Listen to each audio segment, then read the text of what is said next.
Okay, we made it. Yeah. We're going back 36 years. 36 years. 1987. And 1987, I was all 31 years old. Right And now. I had two kids. One kid was 4 and one kid was 2 years old. And you might remember some of the things that happened in 1987, like Ronald Reagan say, tear down this wall. Now you lived through history. You lived through major history. Tear down this wall, the Berlin Wall. Margaret Thatcher wins again in England. Reagan is involved in a scandal called Iran-Contra, where arms somehow ended up in Latin America. Stock market crash. Actually knew people in 1987 who lost a lot of money in the 1980 stock market crash. We had no money, so we didn't have any money to lose back in the, I know one guy lost a lot of money. The Iran-Iraq war continues. And there's also something called the Tanker War. And there was a National Football League player strike. How many football fans are in here? National Football League fans? 2, and they're both women. 3? Both women? Finally, a man saying, yeah, I'm a football. What's your favorite team? You have any favorite teams? Anybody have a favorite team? Because I'm going to show you. There is me, and that's Lawrence Taylor. And that's a documentary that was done in his life, which I knew nothing about until I was sitting in a hotel room in Alexandria, Virginia, and my wife's getting ready, we're going out, and all of a sudden I look up at the TV I'm watching, I said, that's me! That's me! And that is me. And I'm in that movie. It's called The Life and Times of LT. And anybody remember Good Morning America and Spencer Christian, who was the weatherman on? Can you close That's it. the door? That's him, Spencer Christian. That's me, I'm on TV. Hey, get out of the shower, I'm on TV. And the kickoff of the 1988 presidential campaign, and that's a very young Joe Biden. And this campaign is rather interesting because of what happened that has now impacted every campaign subsequently about character of people. The repeal of the Fairness Doctrine, which was important in my business as a journalist on radio and on TV, which meant you could present anything you want. You could make up all kind of lies, and nobody can basically say, hey, I challenge you. That goes away in 1987.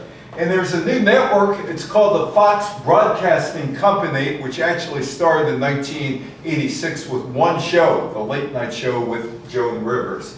And the debut of The Simpsons. How many of you had kids or grandkids or great-grandkids who watched The Simpsons? Simpsons, 36 years old. It's one of the longest running television shows in the history of American TV. Not quite up there with Meet the Press. Meet the Press will be 76 years old in November. But a 36-year run is amazing. Actually, the run would start a couple years later, but the introduction of The Simpsons takes place. I got a story about that. And here's a gay rights march in Washington and across Burlington, Maine, so things haven't changed all that much. And remember baby Jessica, the girl that fell in the well? Remember that big story that the little girl that fell into a well and everybody was riveted on whether or not they were going to pull her out of the well or not? Well, they did, and here she comes out of the well. And Andy Warhol died. And the garbage barge, you probably don't remember this, but Long Island couldn't get rid of their garbage. Couldn't get rid of their garbage. And the fall of Jim Baker, the televangelist, or a lot of this was happening during the late 1980s. But Ronald Reagan, he's in Berlin, and he's making a speech. He's in West Berlin. And the Cold War at this point is about 41 years old. It was in 1946 that at a Harry Truman event in Missouri that the former Prime Minister of England, Winston Churchill, came up with the phrase Iron Curtain. How many of we in here in this room have lived with the phrases Cold War and Iron Curtain? Yeah. How many of you dove under desks practicing in case there was an atomic attack or a nuclear attack? had to go down there right like that, dive under the desk. I don't have the desk to dive under right now, but I can still do it if I needed to. The United States President Ronald Reagan was not planning to visit Berlin, East Berlin or West Berlin. He was going to be in Europe in early June, first visiting Rome, and then spending a few days in Venice, in economic summit. Anybody been in Venice? It's a great town. It's a great little town to walk around. I never got into the gondola. I don't think he did either. At the request of the West German government, Reagan's schedule was adjusted to permit him to stop in Berlin for a few hours on his way back to the United States from the trip. On June 12th, Reagan gives a speech in front of the Brandenburg Gate in Berlin. Berlin's celebrating its 750th anniversary. World leaders were stopping by in Berlin for the celebration. And Reagan stood about 100 yards from concrete barriers dividing East and West Berlin and said, "Mr. Gorbachev, tear down that wall." By the way, I'm just sidetracking here for a second. In 1980, this 23-year-old interviewed Ronald Reagan one-on-one during the 1980 presidential primaries in Bear Mountain. It was in the middle of January. It was as cold as could be. There were about 7 people who showed up. I was the only radio person there. I was working at WNEW. Remember WNEW? Sure. I bet you remember Martin Block, right? Yes. Martin Block, Make Believe Ballroom. Yes. Right? Yes. Remember, and William B. Williams. Yeah. And I was 21 when I was working for WNEW Radio. But anyway, I interviewed Reagan back in January of 1980, and he looks at me and he says, "Evan, you're 23 years old. You have your whole life ahead of you." And we talked about how he recreated baseball games when he was at WHO Radio in Des Moines, Iowa. And then eventually we got to what he was there for, to raise money and laying out his political policies. But that was the time I interviewed Ronald Reagan. Anyway, tear down this wall. Picture of Reagan pointing at the wall, tear it down. Western pundits viewed it as a misguided idealism on Reagan's part, while Soviet news agency TASS called it open provocation and warmongering. Gorbachev himself told an American audience years later, "We weren't impressed. We knew that Mr. Reagan's original profession was as an actor." He knew how to tell a joke. He knew how to tell a joke with great timing. And there is Honecker, who's the head of East Germany, and Gorbachev in the traditional way people in Europe meet each other, kiss each other on the cheek. On May 27th, the Soviet Communist Party leader, Mikhail Gorbachev, and the East Germany State Communist Party leader, Erich Honecker, met in East Berlin, attending the Warsaw Pact Summit. That is all the countries that were part of the Iron Curtain nations. It appeared that the Cold War, even though Gorbachev is there talking and Reagan's in front of the wall, that the Cold War, which started in 1946, will continue. But Reagan decided, and probably Gorbachev, let's see if we could start talking. Let's see if we could start talking. And maybe, just maybe, we can improve the relationship between the Soviet Union, which no longer exists, and the United States. There was a flight to Moscow, which gathered international interest. An unscheduled flight to Moscow with a guy and his plane, a young guy in his plane. 18-year-old amateur German pilot by the name of Matthias Russ managed to invade Soviet airspace and land his rented Riem Cessna F-172P on a bridge near Red Square. On May 13th, Russ took off from an airfield near Hamburg with plans to spend the next 2 weeks flying around Northern Europe. It was a pleasure trip for an 18-year-old, right? He's 18, has nothing to do. Let's take a pleasure trip. On the morning of May 28th, he told traffic control in Helsinki he would be headed to Stockholm in Sweden. But flying to Moscow was on his mind. He's 18 years old. He's on a joy trip, so why not go to Moscow, right? Why not?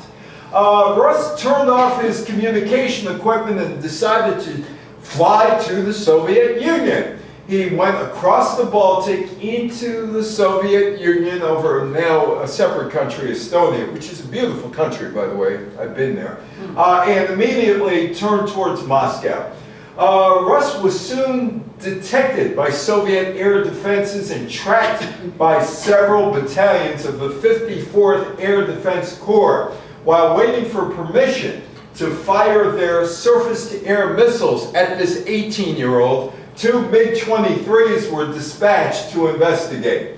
He eluded the Soviet air system or defense system with this small plane. He's 18 years old. How many of you remember when you were 18 and wanted to go for a joyride? And what'd you do? You took the car on the parkway, right? This 18-year-old decides, I'm flying to Red Square. And there is Red Square. This is where he was going to land. At about 7 p.m., Rust appeared above Moscow and intended to land the plane behind the walls of Kremlin. He then decided that if he did that, the KGB could arrest him and deny the incident had ever taken place. Dawns on him, I may be killed doing this joyride. His change of plan was to land the plane in Red Square, but the massive amount of people in the square made this impossible. After circling for 7 minutes, the 18-year-old decided that his best option was to land on the Bolshoi Moskovsky Bridge by St. Basil's Cathedral. He landed successfully. Hey, welcome, comrade, welcome. Hey, can you give me your autograph? That's what they were asking him after he landed, the bystanders. I want your autograph. The Moscow police weren't that impressed. They arrested him. At his trial on September 2nd, he was found guilty of hooliganism. He was a hooligan. Not to mention that he just flew on a joyride. He breached Soviet borders. He disregarded aviation laws. For the crimes, he was sentenced to 4 years in a labor camp, but instead served time in a high-security detention facility in Moscow. Next time your grandkid wants to go on the joyride, tell him about this story. And there he is. He's in custody. He's all of 18 years old. Gorbachev capitalized on that symbolism and used the incident to fire his defense and military officials, because they were incompetent, right? Whom he saw as standing in the way of his reform efforts. So their incompetence, they couldn't catch him. He eluded them, led Gorbachev to make changes. In December, Reagan and Gorbachev signed the Intermediate Range Nuclear Forces Treaty, or the INF Treaty. The agreement proposed to eliminate all intermediate and short-range ground missiles and launches from Europe. Rust was released from prison on August 3rd, 1988, about a year later, months after Reagan and Gorbachev agreed to a treaty. And this was supposed to be a goodwill gesture. Can you imagine when he got home and what his parents said to him? You are not ever allowed to take that plane out again. If I catch you taking that plane out again, I'm going to take the keys away. The treaty, and a woman by the name of Lynn Cox, who none of you have heard of, I'm sure. None of you have heard of Lynn Cox. Well, she was a swimmer. And on August 7th, she decided, I'm going to swim between the USSR and Alaska in the United States. I'm going to swim the Bering Strait. And, well, you know, there was that frigid political climate of the Cold War. So she decided she's going to make a statement trying to end the Cold War. So from the U.S. Little Diomede Island to the Soviet island, the Big Diomede, that's what she was going to do. And it was going to be a peace gesture inspired by a dream to bridge the distance between the two countries involved in the Cold War. She was going to go into the frigid Bering Sea saying, end the Cold War. And there she is, being picked up after her swim. Well, after 2 hours and 5 minutes in the water, Cox came to shore. She could not pull herself up. She extended her arm, and 2 Russians in military uniform grabbed her. I instantly felt this heat from their warm hands, she recalled, and they were speaking Russian. I thought, oh my gosh, we really made it. When Gorbachev traveled to Washington to sign a nuclear weapons treaty in December, he and Reagan raised a glass to toast the swimmer. She proved by her courage how close to each other our peoples live, Mikhail Gorbachev. Margaret Thatcher once again, there she is. She's got a microphone in her face. This is a woman who was left politically for dead in the early 1980s, who somehow became the Iron Lady and also became a major world leader in the 1980s, even though she was left for dead around 1982. There was a war in the Falkland Islands that really boosted her in England. The election was the third consecutive general election victory for the Conservative Party, and it was a landslide. She became the first prime minister since the Earl of Liverpool in 1820 to lead the party into 3 successive electoral victories. Thatcher ran again on being an advocate for a free market economy, policies, and claims she reinvigorated Britain through her policies of popular capitalism. She wanted curbs on union power, which she got. Lower taxes, she got that. And she wanted to privatize state-owned industries and the sale of public housing to residents and individual self-reliance. Oliver North, still around today, Oliver North, even though he was a criminal, did rather well for himself in my business, the broadcasting media journalism business. The Iran-Contra affair was a secret U.S. arms deal that traded missiles and other arms to free some Americans held hostages by terrorists in Lebanon, but also used funds from the arms deal to support the armed conflict in Nicaragua. Lebanese newspaper Al Sharir first reported the arms deal between the United States and Iran in 1986, well into Reagan's second term. By that time, 1,500 American missiles had been sold to Iran for $30 million. 3 of the 7 hostages in Lebanon were released. There was one guy who wasn't released, who I had experience with. His name was Terry Waite, and this is about 1989, 1990. And I was assigned the story to go interview Terry Waite as he came out of, after being held hostage, he came out of captivity. I was the second American journalist to do it. There was somebody before me, but I was doing it for CBS Radio. This guy was 6'9", and he was the envoy to Lebanon from the Archbishop of Canterbury. I said, how'd they treat you? He said, well, they saw that I was 6'9", so they tried to accommodate me for being 6'9". He said, all in all, they treated me pretty well. He was taken hostage. He was there for 9 years. Taking hostages in Lebanon was a big thing in the early to mid 1980s. He was from England. Reagan initially denied that he had negotiated with Iran or the terrorists, only to retract that statement. And there he is retracting that statement.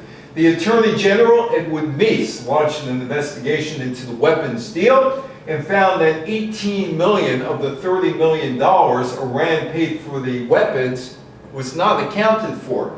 Lieutenant Colonel Oliver North of the National Security Council came forward to acknowledge that he was the one that diverted the missing funds to the Contras in Nicaragua, who used them to acquire weapons, and there was a civil war going on in Nicaragua, and the United States picked sides.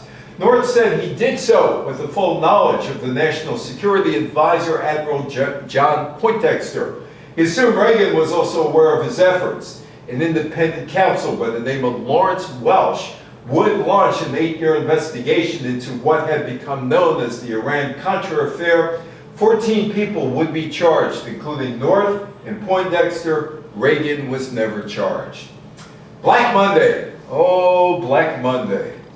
It sounds like a Fats Domino song, except it wasn't called Black Monday. Or Mama and Papa's song, Monday, Monday. You remember Monday, Monday, right?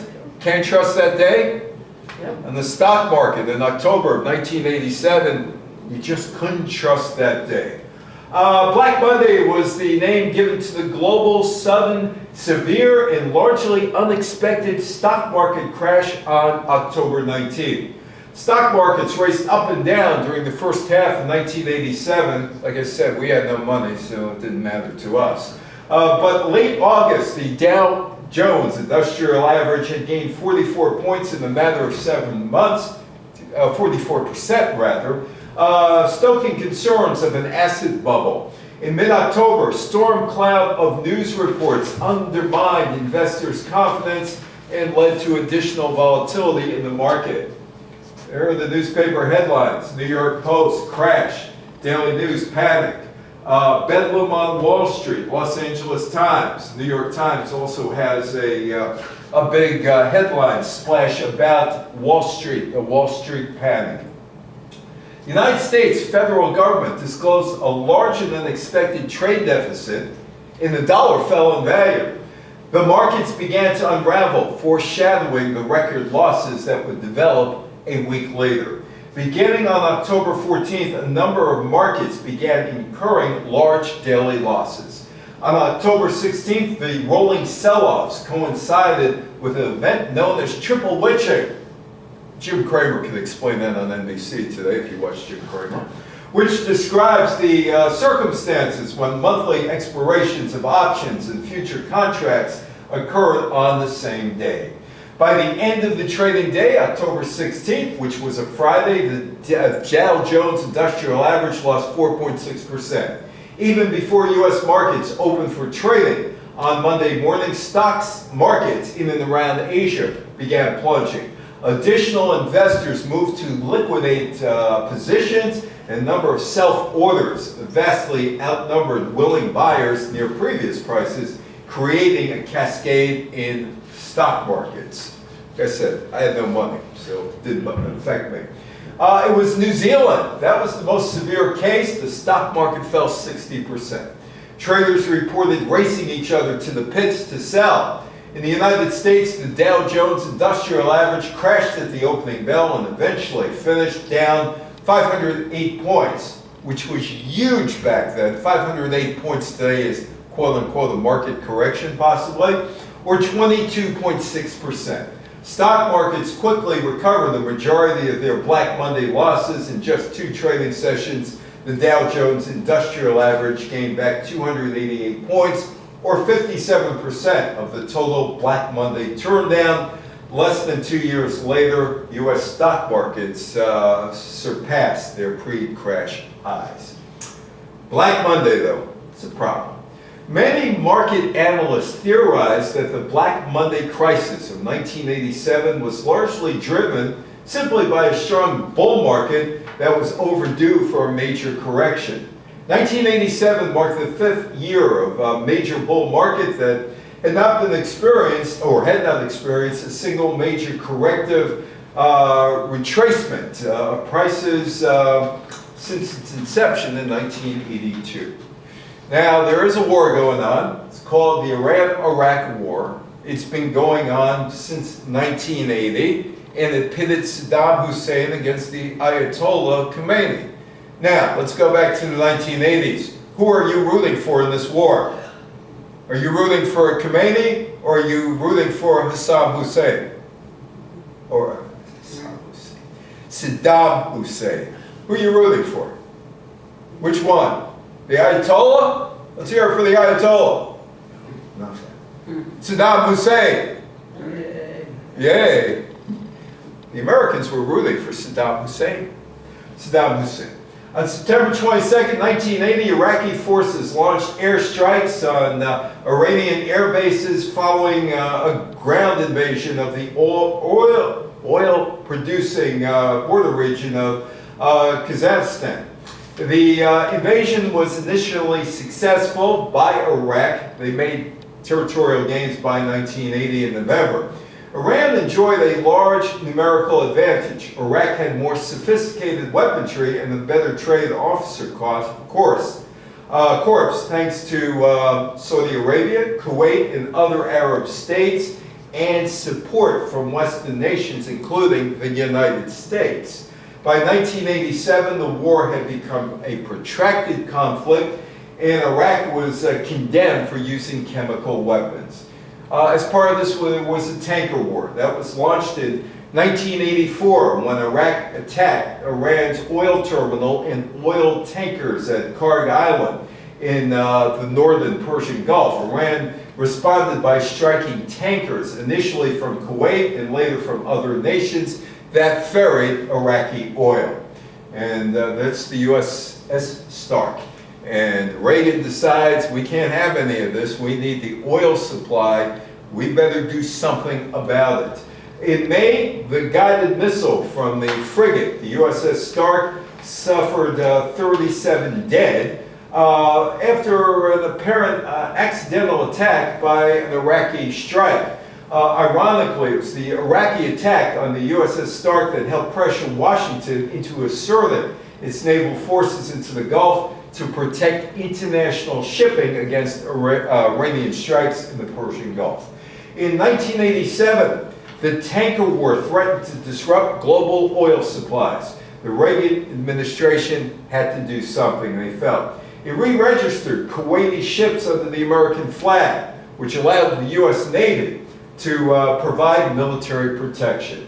There were clashes between U.S. and Iranian forces, including the mining of the USS Samuel B. Roberts by the sinking by U.S. forces of Iranian frigates and the accidental shooting down of an Iranian civilian airliner. But the conflict never grew beyond that. And there's still, 36 years later, there's no solution. NFL players go on strike. They went on strike and they lasted about 3 weeks. Yeah, I was there every day. I was in the Life and Times of LT, the movie, asking questions. I'm the only reporter that asked the question of LT, Lawrence Taylor, that is used in the movie, and they never paid me. They never contacted me. I had no idea I was in this movie until my wife took a shower. I'm waiting for her. I'm in Alexandria, Virginia, and that's me. I'm there. National Football League and the NFL Players Association were unable to come to terms on the new collective bargaining agreement by the end of August, and the players authorized a strike that began on September 22nd, just after week 2. The strike, the league's second in 5 years, wiped out week 3. The players wanted free agency, in addition to better pension benefits, severance, elimination of artificial turf. They didn't ask for long-term health benefits. And I've talked to players about that over the years. I said, why? They said, we didn't think it was important. Ended up being important. The Cowboys president, can I mention Dallas Cowboys in here without getting anybody upset? How many New York Giants fans are here? Any New York Giants fan? I'm in Fairfield County, Connecticut. No Giants fans? That's odd. Anyway, Texas E. Schramm to you, president of the Dallas Cowboys. When you shook hands with him, you made sure you counted your fingers afterwards. 1, 2, 3, 4. Yeah, Tex gave me back all my fingers. So he came up with this plan. We're going to break the union, and we're going to do it by hiring scab players or replacement players. And that's what they did. The NFL's TV partners in those days, Cap Cities, ABC, CBS, NBC, had no problem showing the replacement players. Absolutely no problems. NFL stars walked picket lines outside of their team's headquarters while team personnel men scrambled to throw together the best roster they could field for week 4, beginning on October 4th. Replacements and scabs, that is Bill Parcells, when he was coaching the New York Giants, he did not want any part of this. But he couldn't strike. He's management. And as he told me, I wanted absolutely no part of it. And some of these coaches ran these guys into the ground purposely. They didn't take it easy on these guys. They ran them in because they didn't want to see them on the field, some of the coaches. Lawrence Taylor, LT, number 56, crossed the picket line on October 13th because he was losing $60,000 per game by not playing. This is where I'm in the movie. You see me in the movie walking in with him, and then he's got this large news conference there. There are like 50 reporters there, and they used one question, me. And the question was pretty simple. Who are you loyal to? Are you loyal to the players, your brothers? Are you loyal to the New York Giants owner, Wellington Mara? Or are you loyal to LT and the paycheck? Well, he answered the question. He was loyal to the $60,000 a week paycheck that he was missing. Joe Montana, the San Francisco 49ers quarterback. Steve Largent, the Seattle Seahawks wideout. The Los Angeles Raiders lineman Howie Long, and the Dallas Cowboys running back Tony Dorsett crossed the picket line. And the Players Association realized, hey, these guys are gone, we're sunk. After 24 days of striking, the players returned to work. This was made into a feature movie, eventually. The players ended their strike on Thursday, only to be informed by the owners, you can't play this week, we're not going to give you another paycheck, you came in too late, we'll see you next week. 85% of the league's 1,585 players stayed out. The average player lost $15,000 a game, or $60,000 while the strike lasted. Some replacement players made NFL teams. The players had nothing to show for their 24-day strike, except they lost money. Anybody following the 2024 presidential campaign right now? Doesn't it seem like after Election Day they start the next presidential cycle, right? Well, that's Gary Hart. Remember Gary Hart? Ran for president in 1987. How quickly they forget. And that's Donna Rice. Remember Donna Rice? No. Well, it used to be, when John F. Kennedy had a liaison and everybody knew about it, nobody talked about it. But by the mid-1980s to late 1980s, gotcha journalism starts. Gotcha.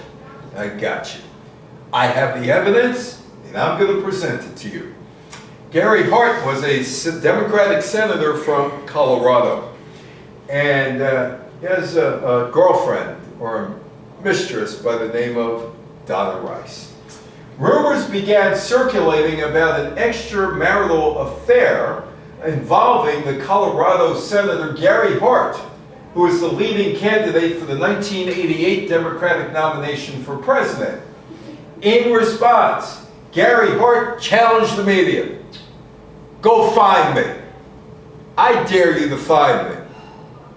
Threw down the gauntlet. In an interview with the New York Times, published on May 3rd, 1987, he said, follow me around. You'll be very bored. You'll be totally bored. On May 8th, 1987, a mere 5 days after issuing his challenge, the Colorado senator withdrew as a candidate. He would re-enter the race in December but gained no traction. Why do you think he left the campaign?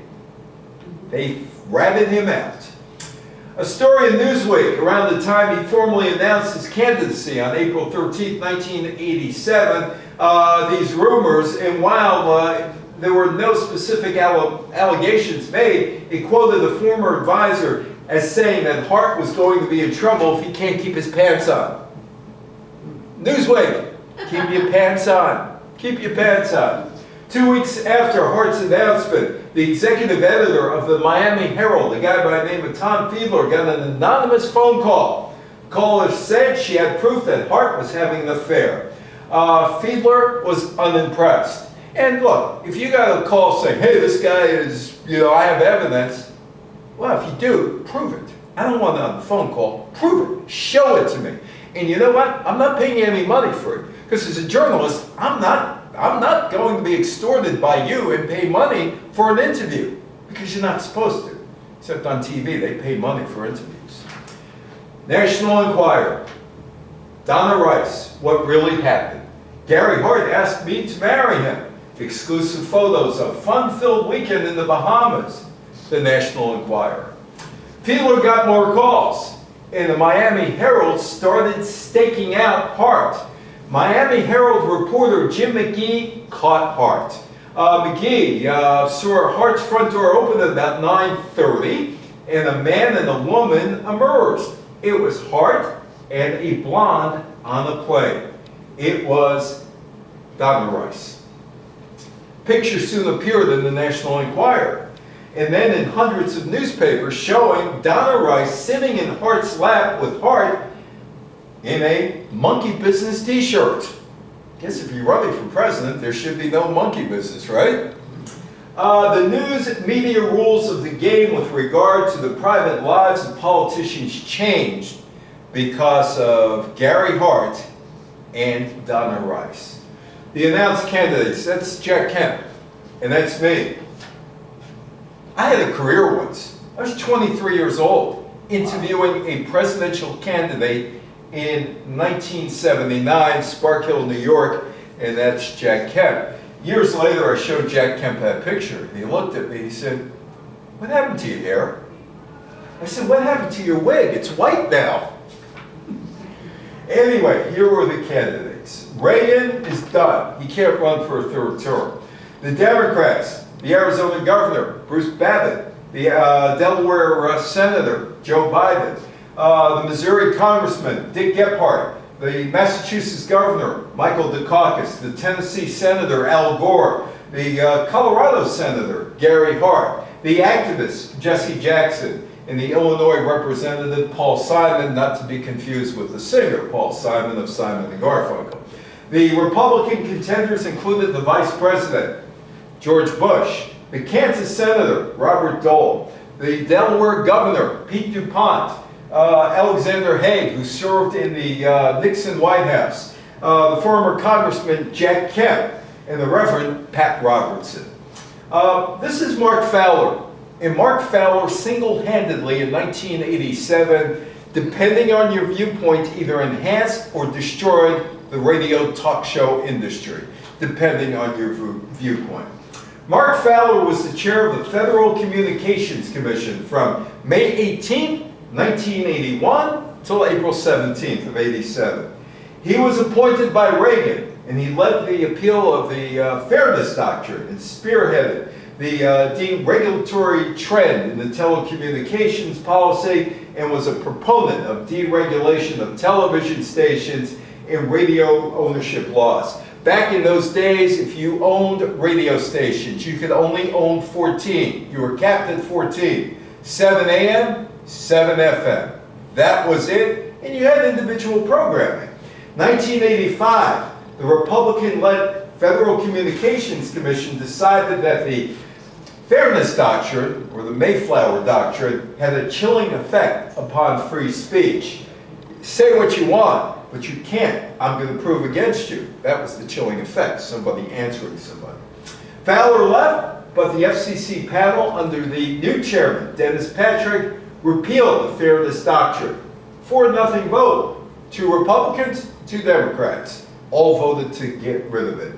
Fairness Doctrine of the United States Federal Communication Commission was introduced in 1949, policy that required the holders of broadcast licenses to both to present controversial issues of public importance and to do so in a manner that fairly reflected differing opinions or viewpoints.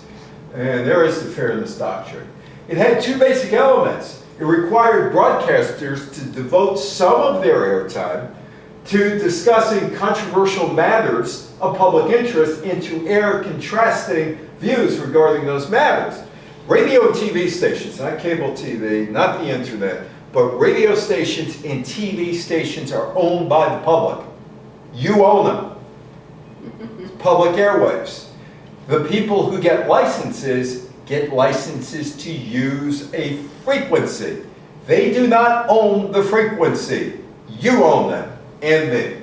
The removal of the Fairness Doctrine led to one-sided radio talk discussions with screeners deciding what to be discussed. A 23-year-old kid making the minimum wage. Yeah, you could go on. You can't go on. There's also one other, I'm going to tell you a dirty secret about talk radio. There's a company called Premiere in Los Angeles.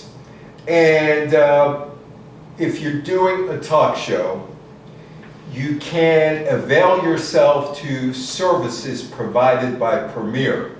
They hire voice actors. And every 60 days, you could get a voice actor. You can do this every day, but a different voice actor who could only do your show once every 60 days, either to keep the show moving, to butter you up, or to have a fake argument.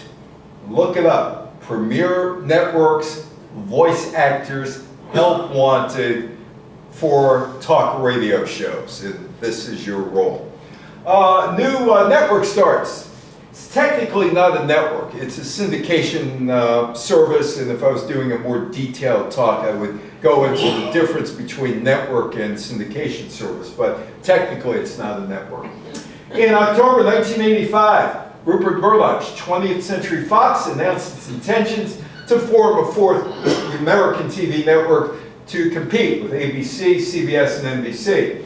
The plans were to use a combination of Fox Studios and the former Metro Media stations, one of which was WNEW, remember Channel 5 in New York? That was a Metro Media station, to produce and distribute programming. Organizational plans for the network were held off until the Metro Media acquisitions cleared regulatory hurdles. In December 1985, Rupert Murdoch agreed to pay $325 million to require the remaining equity in a company called TCF Holdings from his original partner, Marvin Davis. The purchase of the Metro Media stations approved by the FCC, March of 1986, Murdoch had 6 stations, could reach 22% of households in America. The group was known as the Fox Television Stations Group. And they would launch in 1986. It would be in October of '86, and it was called The Late Show, starring Joan Rivers. October 9th, 1986, that show hardly lasted. The plan was to launch fully in 1987, and Joan Rivers was the face of the network. And there she is. Now, I'm not going to ask you if you like Joan Rivers, I'm not going to ask you if you hate Joan Rivers, I'm going to ask you this. Is there any in-between, take it or leave it with Joan Rivers? You either loved her or you hated her. There was no in-between, but there she is. Fox was looking for a host for a late-night talk show for the network's launch. How many of you liked Merv Griffin, the Merv Griffin Show? Yeah, he was really good. People don't realize how good Merv Griffin really was in that show. He was really good. He went to CBS in 1969, 1970. He expected to do the same show he did as an independent, and CBS stepped in because he didn't like he was a rock rib Republican, but he would have Abby Hoffman on and those people because he thought people should hear from all sides. CBS didn't like it, and he basically said, and he went back to what he was doing. Murdoch's new network offered Joan Rivers a job at a salary higher than what NBC was paying. She was the guest, the permanent guest host of The Tonight Show when Johnny Carson wasn't on. She accepted. Johnny got mad. He never spoke to her again. Faye Emerson was the only woman to ever host a late-night talk show in the United States in TV history in 1949. Faye Emerson was the first late-night talk show host on American TV. Bet you didn't know that. I didn't know that. Now you know it. Sure. Did you like Faye Emerson? Back in the day? I remember. Vaguely. She quit in 1963 or so, went to Europe, and was never seen again. Well, the official launch included this show, Married with Children, Al Bundy, Peg Bundy, The Kids, and The Next Door Neighbors. On April 5th, Fox Broadcasting Company, which had been in operation for several months, with only the Joan Rivers Show, decided, hey, let's go into primetime TV. Starts with Married with Children. Remember Tracy Ullman? Yeah, well, she wasn't really seen because she was on Fox. Well, she was on. It was the first time since September 23rd, 1955, American TV had 4 networks operating. Dumont's last show was on September 23rd, 1955. Joan Rivers was not successful. By May, she's shown the door. Tracy Ullman introduced The Simpsons, and I got a story about The Simpsons in a minute. The Simpsons appeared as short vignettes on the Tracy Ullman Show. These cartoon shorts acted as bumpers that were shown before and after commercials. The shorts were written by cartoonist Matt Groening. Groening created The Simpsons in the lobby of Ullman's producer, James L. Brooks. He had been called in to pitch a series of animated shorts, and he was doing a comic strip called Life of Hell, and he wanted to basically put it on TV. When he realized that animating Life in Hell would require him to rescind publication rights for his life work, he decided, let's go in another direction. I'm going to tell you the story. Simpsons have been on for 36 years. I have a friend by the name of Bill Goldstein, William Goldstein. And anybody watched the show Fame in the 1980s? It was the TV show, not the movie show, the TV show. Anyway, Bill was heavily involved with the show Fame, which is on weekly. And he gets a call, hey, can you do the incidental music? We're going to do this show called The Simpsons. And he says, I'm really busy with Fame. He said, but I know somebody who's not doing too much right now who might want to do it. They said, well, who is that? He said, a guy by the name of Danny Elfman. Okay, we'll call Danny Elfman. I wish I had a friend like Danny Elfman. Or you wish you had a friend like Danny Elfman. Because Danny Elfman just did not too much work, got in on The Simpsons, and gets residuals from every show shown, every video sold. And he didn't have to work another day in his life, thanks to his friend Bill Goldstein, because he made a fortune of money. And he could do whatever he wanted, and he didn't have to do much work. You might say Danny Elfman got lucky, not with the show, but having a friend like my friend Bill Goldstein, who did not do the show and gave away millions of dollars. That was baby Jessica pulled out of the well. October 14, 1987, Jessica McClure's aunt, Jamie Moore, was running a daycare center out of her home, where that morning Jessica was playing with 4 other children in the backyard under the supervision of her mother, Sissy, who briefly went inside to answer a phone call, leaving the children momentarily unattended. And what do you do when 2-year-olds are not watched? You better hope they don't get into trouble. Minutes later, she heard kids screaming, rushed back outside to find her daughter had disappeared. She discovered baby Jessica fell into an 8-inch diameter well and was trapped deep in the shaft. There she is. She was taken out. She remained trapped in the well 22 feet below ground, only 8 inches wide. 8 inches wide. For the next 58 hours, frantic rescue crews attempted to save her life. The entire nation watched, transfixed. The drama played out on CNN and network television. On the evening of October 16th, baby Jessica was lifted safely out of the well. Baby M, it's another story.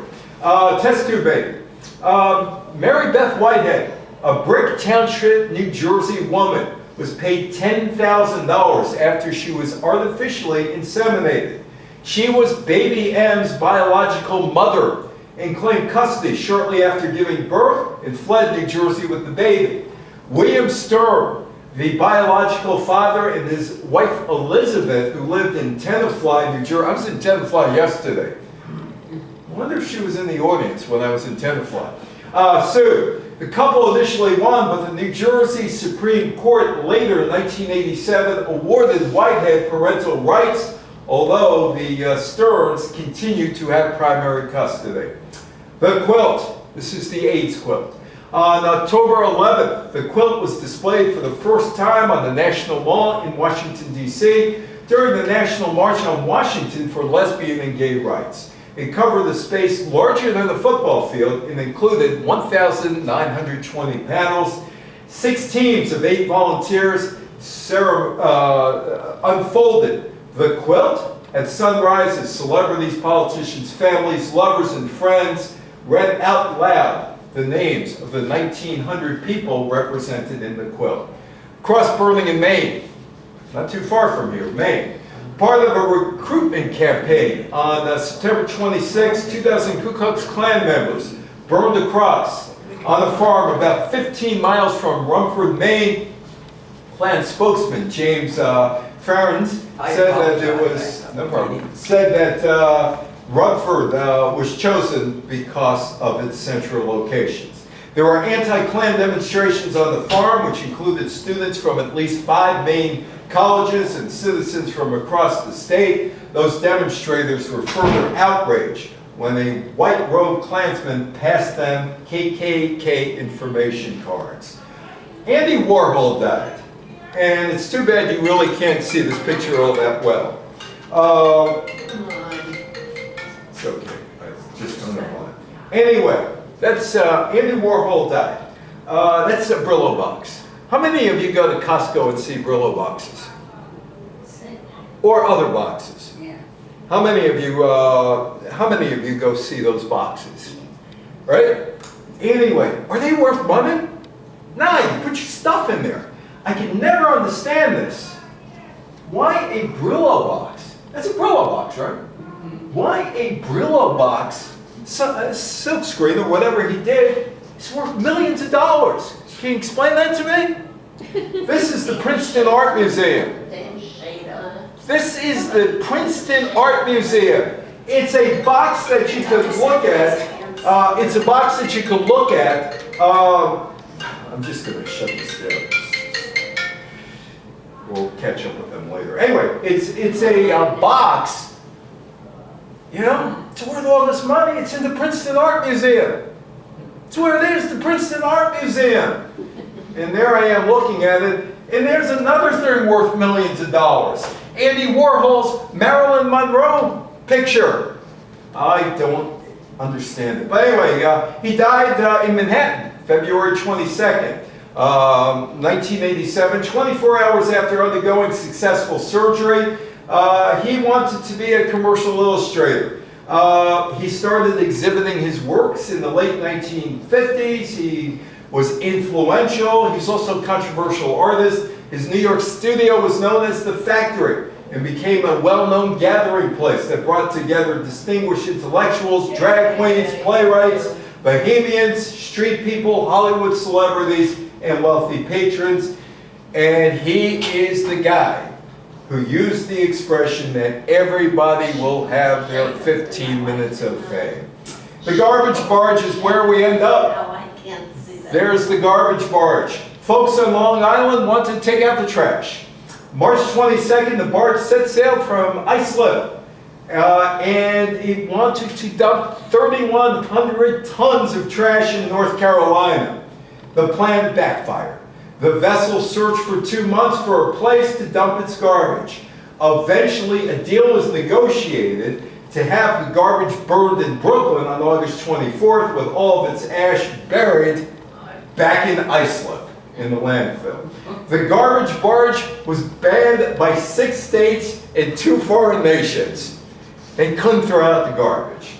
The fall and rise, or the rise and fall of Jim and Tammy Faye Bakker. By the mid-70s, they were household names. The PTL Club, Praise the Lord, or People That Love, they were raking in cash like it was going out of style. They lived large, but they both crashed. The Charlotte Observer published an expose revealing that Jim Bakker had a sexual encounter more than 6 years earlier with Jessica Hahn. That was the Bakkers' 21-year-old church secretary from Long Island, New York. And there she is, tearful. I didn't mean to do this. I really didn't mean to do this. Hahn claimed that in December 1980, Jim Bakker allegedly sexually assaulted her. The ministry paid her more than $200,000 in hush money. Jim Bakker resigned from the PTL Club and turned to Jerry Falwell, another well-known televangelist and minister, to step in and run the ministry until the Hahn scandal blew over. PTL was deeply in debt. The government began reviewing the finances as well as the spending and compensation of the Bakkers and other top PTL officials. Jim Bakker was indicted on 8 counts of mail fraud, 15 counts of wire fraud, 1 count of conspiracy in 1988. And the fall of Al Campanis, Jackie Robinson's roommate in Montreal. ABC's Nightline, the 40th anniversary of Jackie Robinson. Any Brooklyn Dodger fans here? No? No? Well, Campanis is on Ted Koppel's show. Remember Nightline with Ted Koppel? He's on the show. And he's talking to Campanis, the Los Angeles Dodgers general manager, about Jackie breaking the color barrier on April 15th, 1947, and he's doing it on April 6th. And so he has Campanis, and Koppel asks him this question. Why aren't there any black managers, general managers, or owners in baseball? Campanis said, no, I don't believe it's prejudice. I truly believe that they may not have some of the necessities to be, let's say, fair, a field manager or perhaps a general manager. Now, Ted Koppel is realizing this guy's hanging himself, and he tries to rein him in by saying, do you really believe that? Campanis answered, well, I don't say all of them, but they certainly are short. How many quarterbacks do you have? How many pitchers do you have that are black? The 70-year-old Campanis resigned 2 days later. Al Campanis never got another job. Campanis spent 2 years writing a book called My Term at Bat with his son. Jimmy said no publisher was interested in the book. As we leave 1987, we are almost over here. There is Ronald Reagan. The United States Senate Iran-Contra Committee's majority report found that the National Security Council had covertly raised money for the Contras, established an organization for supplying them with arms, attempted to ransom hostages, transformed arms to Iran, and diverted Contras money from the sales of those arms, all without presidential authority. John Poindexter and Oliver North were prosecuted. Poindexter's conviction was reversed by virtue of immunized testimony. On appeal, Oliver North's conviction was reversed and charges against him were later dropped. The former Secretary of State, Caspar Weinberger, prosecuted but got a pardon from George H.W. Bush, the president, in 1992, along with others. And there is Oliver North. North came out really well. He might have been a bad actor, but he was hired by TV and radio people. 1995 to 2003, he was the host of a syndicated talk show, Radio America, The Oliver North Show, or Common Sense Radio with Oliver North. He also was on MSNBC, on Equal Time, also did a show for Fox called War Stories. Gorbachev. He passed away August 30th, 2022. In 1985 through 1991, he forged arms agreements with the United States, had partnerships with Western powers, and the Iron Curtain would fall. But Vladimir Putin didn't like him. He said when the Soviet Union collapsed in 1991, it was the greatest geopolitical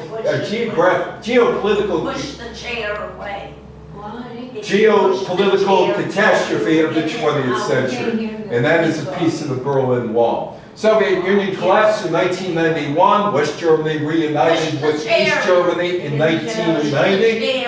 Iran and Iraq ended their war in 1988. The Berlin Wall came down on November 9th, 1989. Gorbachev did not tear down the wall, but German citizens did. There are still cross burnings in America. Gay and lesbian rights are being attacked by officials, elected officials, particularly in Florida. That is baby Jessica today. Jessica McClure Morales says she doesn't remember what happened, but she survived and she's a mother today.